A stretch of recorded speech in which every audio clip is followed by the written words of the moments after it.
Sound check.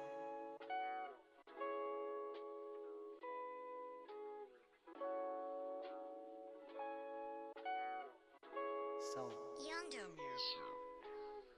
Gumising ng maaga, bubangon mula sa kama. Si Esme nagtimpla ng gawing tama lang ang ilalagay sa tasa. Nasa ibabaw ng lamesa, isang kutsarang asukal na pampatamis ng buhay at pampakulay sa masarap na himahinasyong mahiwaga. Gamit aking mga talata habang umahagos ang tubig ay nagpapainit ang tensyon sa aking hilig. Huwag mayabangan kung hindi mo makuha ang gantong imig at larangan.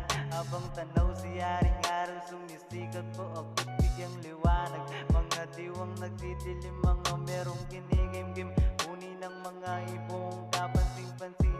Bigyan sana ng kapayapaan, musika kakampi, hindi naman kalaban. Ako'y sumusulat ng patok na tema, huwag mong ipagdamot ang masasarap na salita ng malaibong aderna. Tanaw ang madadamong hardin, sa gilid may salamin na kaharap. Pareho sa isa't isa, ikaw lang ang nakakapag-desisyon sa buhay mo kahit wala sila.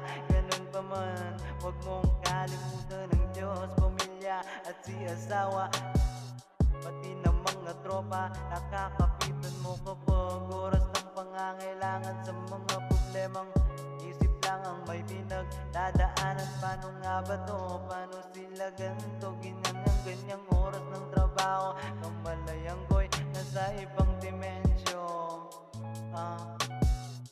Nagpunta ako sa mahiwaga at legalidad na mundo. Isang paglikha sa utak, galing sa puso, pag-ibig ang pagsaad ng mga piyesang naglalahad na sa realidad. Marami lang tayo ang tumutupad ng mga pangarap na kasing taas ng reroplanong kung lumipad. Dimas the Great, ang sarap